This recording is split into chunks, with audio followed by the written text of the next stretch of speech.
So I am going to try to spread this video pretty far and wide, which means some of you might not know who I am. I am the guy who makes 40 or 50 or 60-minute squad leading tutorials. The reason I do this is because I believe that squad leading has a very, very, very high skill ceiling and a very, very rich and interesting meta. I have long been of the opinion that in squad, it's very, very rarely actually 40v40. It's generally speaking 4 or 5 SLs against 4 or 5 SLs. If you have incompetent SLs on your team, then there's a good chance that 8 of their subordinates are not even going to see combat the entire time. And if you have 2 squads clashing, it's very rarely gunplay related. It's very rarely 9 men versus 9 men. More often, it's spawn network versus spawn network, which of course is determined by the squad leader. Now, when Buddy Rallies came out, they were released with a bunch of other questionable features, like the removal of insta-death and the movement speed buff, stuff like that. And there was a lot of outrage in the community for the dumbing down of the game. And I completely agree with the other points, but I feel like Buddy Rallies really got shoved under the bus, and most people were more focused on the other 2 points, whereas I believe Buddy Rallies had the largest impact on the game, at least in the way that I play it. Now, for most people, Buddy Rallies only really ever meant that they were seeing action more often. A lot of people are of the opinions that SLs are just, another infantry kit that also happens to drop rallies or fobs every now and again. And most people don't even play SL. Generally 8 of every 9 people are just benefiting from having a quicker spawn point. So I feel like people generally weren't seeing how arcadey it made high-level gameplay, since most people don't really focus on high-level gameplay. They're just there to shoot some shit, and buddy rallies make that easier. But to prove how much of an effect it has had, let me just tell you that I wrote all of the scripts from my squad leading tutorials between V9 and V12. And what I do is every time I get to the next one I need to release, I review it. I review all the notes I've made on it in post, and I reformat it to be more applicable to the current version if there have been any changes or if I've learned anything new since then. And then I release the video. And for the next 2 videos in my series, I have literally gone through the script and deleted about 60 to 70% of it.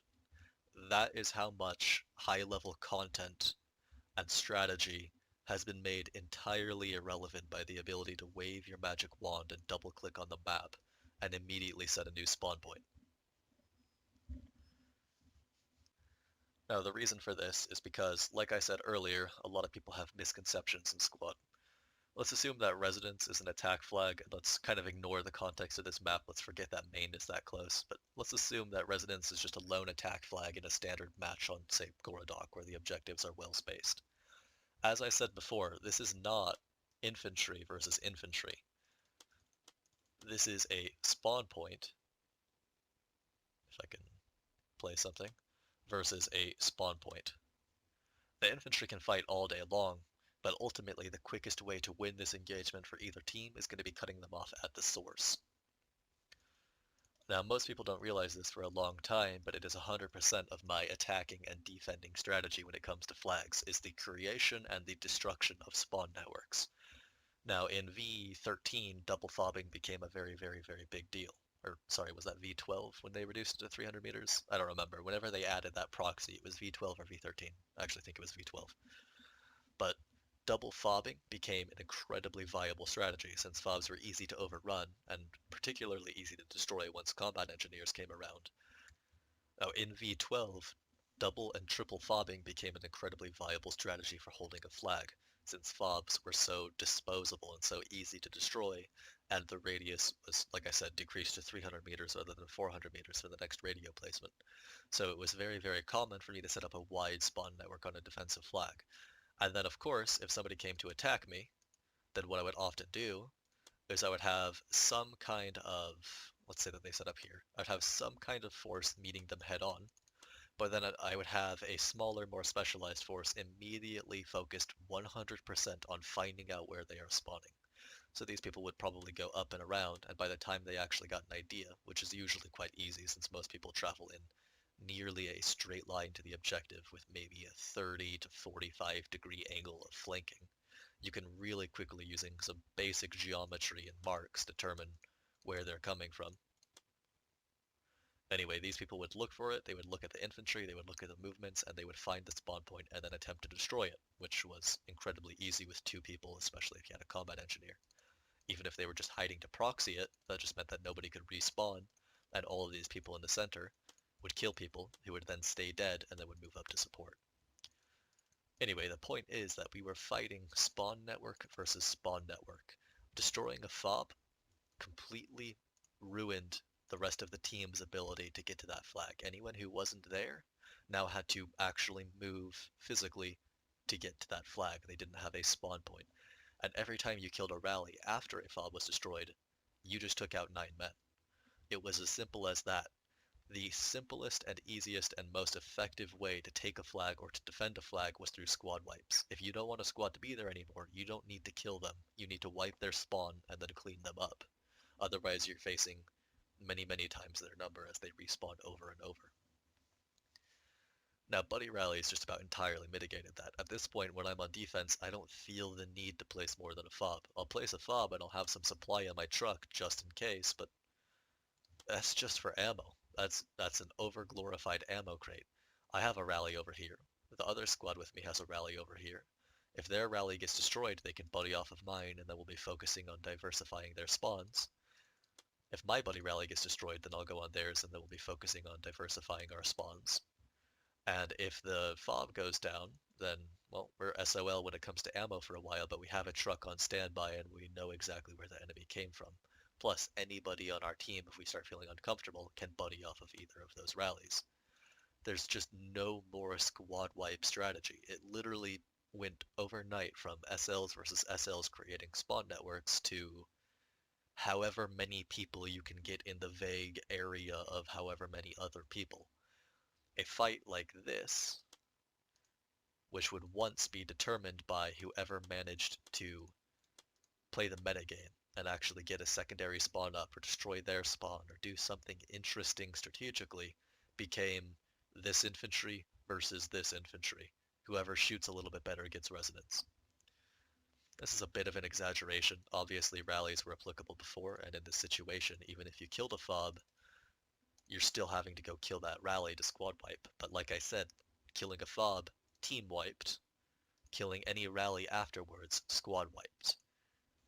Your goals were simple.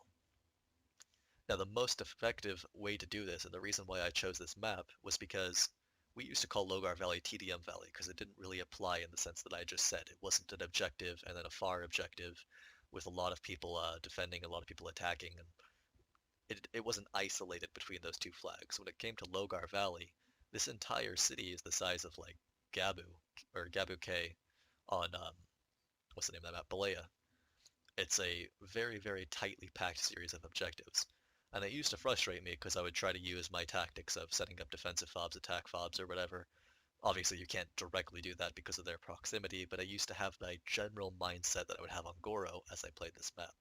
But very quickly I learned to treat this all as one objective. The enemy would usually set a north fob and a south fob, and we would normally set a north fob and a south fob as well. It's the general strategy on this map. And I quickly learned to, after setting up this fob, take my entire squad, which I would generally limit to 4 or 5 players on this map, and hit the map border. And then all I had to do was swing down the east. Literally every single time I saw an enemy, they would be moving, and the movement would tell me where their spawn was. And moving towards that spawn would give me more intel, and then I would wipe that spawn, and then I would move south, and there would be another spawn, so I'd wipe that. And I could just simply clear the east hills of spawns fairly effectively with 4 people. And once I had done so, they would be limited to any rallies they had in the city, which would slowly start to get overwhelmed. SLs would be panicking and drawing off to get safer rallies if they were smart, or just allowing theirs to get wiped if they weren't. And then the general friendlies in the town would start squashing these rallies in the center as they had less reliable spawn networks and they weren't able to do anything. Every single rally squashed was 9 men, or, could be a smaller squad, but was a significant portion of their team out of the fight because we had limited their team-wide ability to recuperate from that. And using this strategy on maps like Logar or Sumari, we got to a point where a squad of 4 people could win a game reliably 80% of the time. Not really an exaggeration. This was a strategy I started developing late V12, and it got to the point where it used to be Samari or Logar went up, and I was kind of like, oh, fuck it, this is TDM, I'm not even going to be able to do anything as an SL. But through learning how to utilize spawn networks, it got to the point where when these two maps came up, I was like, fuck yes, we're about to go win this game with 4 people. That's how high the skill ceiling for squad got, which is incredible if you think about it. Like, you can go play chess, and it's similar. You have a very complex game with people who are incredibly good at it at the very top because so many people play it, and the skill ceiling is so high, and experience will get you so far.